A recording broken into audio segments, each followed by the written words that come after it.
Salut, bienvenue à tous et à toutes. Alors, vous aimez les soucis, en l'occurrence ici ce sont des soucis officinales, cette jolie fleur qui est très jolie, qui est superbe pour attirer les pollinisateurs et surtout qui est très bien en cuisine parce que non seulement elle sert pour la décoration mais elle se mange également.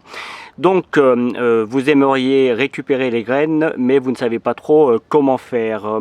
Juste une petite chose, il faut savoir qu'une fois qu'on a des soucis dans son jardin, même si on ne fait rien, normalement vous allez en avoir un petit peu partout. Mais si vous voulez contrôler, je vous explique comment récupérer les graines au fur et à mesure et contrôler le fait de ne pas en avoir trop dans votre jardin.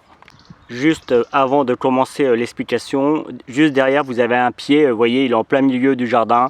Bon moi j'en ai que un ou deux comme ça de temps en temps, c'est pas très grave, je vous l'ai dit, ça attire les pollinisateurs donc c'est plutôt bien, mais il faut quand même maîtriser tout ça.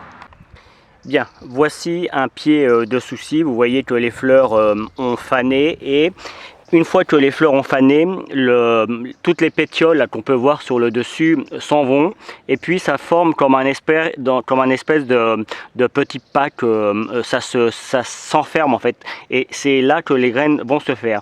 Donc il faut attendre qu'elles sèchent relativement bien, vous voyez comme celui-ci par exemple, on le prend et on fait attention parce que on peut en mettre partout assez rapidement. Alors juste... Voilà, je tourne pour être sûr que vous voyez bien ce que je fais. Et vous voyez, tout ce qu'on voit là, c'est des graines. Les soucis ont des graines particulières, elles sont toutes biscornues. Hop, hop, hop, je suis parti. Voilà, je vais mettre comme ça. Vous voyez. Sur le coup, on pourrait dire, bah non, c'est pas des graines de fleurs. Et en fait, si, les fleurs de soucis, ça ressemble à ça. Alors, vous pouvez en récupérer, vous voyez, là, à chaque fois qu'il y a une graine, hein, c'est un pied, hein, comme on a ici. Donc, ça fait beaucoup si on garde tout. Alors, pour les conserver, il faut les mettre dans un petit pot et puis avant de fermer la boîte, il faut qu'ils soient parfaitement secs. Donc moi, ce que je vous conseille, c'est de mettre la boîte dans un endroit plutôt chaud mais avec un petit peu de ventilation. Une serre par exemple, une serre en été elle est souvent ouverte donc du coup ça ventile, mais vous pourriez aussi les mettre dans la maison, hein, en plein été dans les maisons il fait relativement chaud et puis souvent les fenêtres sont ouvertes donc du coup ça ventile aussi. Et puis à l'automne, dès que, vous voyez là j'en ai récupéré plein. À l'automne, dès que vous voyez que elles sont bien secs là, elles sont déjà plutôt secs, hein, pour être très honnête, mais vraiment pour être sûr d'avoir une bonne conservation. À l'automne, on referme le paquet et on les met dans un endroit plutôt sombre sur le coup, plutôt frais et sombre, de façon à ce qu'elles ne germent pas. Donc vous voyez, voilà, c'est plutôt simple. Pour finir, je l'ai dit, ce sont des fleurs qui se multiplient très rapidement. Vous avez vu, hein, dans une petite pétiole comme ça, il y a je ne sais pas combien de fleurs et ça s'envole très facilement.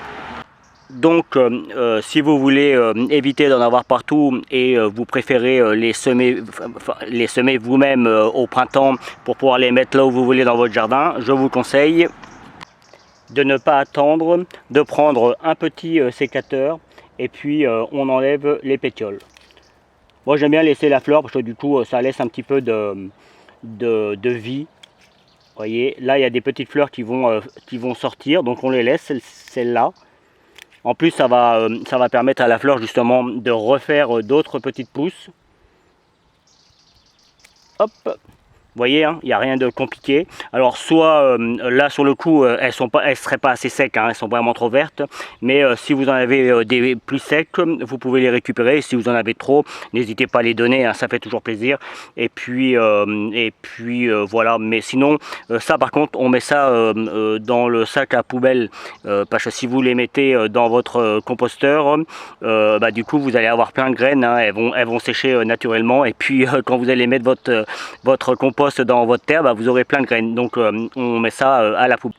Voilà, j'ai terminé de nettoyer mon pied. Ce que je n'ai pas dit, et c'est important, il faut savoir que les soucis peuvent avoir des fleurs un petit peu de toutes les couleurs. Tiens, je vois que j'en ai une là que j'ai pas fait, voilà.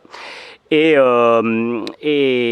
surtout elles font des fleurs sur une bonne partie de la saison à partir du mois de juin et puis ça va dans le temps jusque facilement au mois d'octobre, mais vous pouvez en piquer au fur et à mesure de façon à toujours avoir des fleurs de souci chez vous. Et si vous êtes un consommateur de tisane, bien vous pouvez récupérer les fleurs et les faire sécher, mais là c'est un petit peu plus complexe parce qu'il faut avoir un matériel exprès, il faut vraiment les faire sécher à une température bien précise.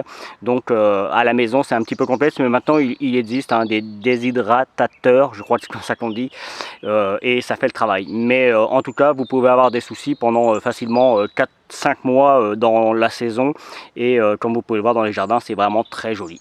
Voilà, surtout aussi elles changent au début, elles sont un petit peu jaunes comme vous pouvez le voir là, et puis au fur et à mesure de leur croissance elles se transforment en devenant un petit peu orange. Mais voilà, après il peut y avoir des variations de couleurs. Voilà. Belle. Voilà, j'espère sincèrement que je vous ai appris des choses. Je vous dis à très vite pour de nouveaux petits tutos. Salut!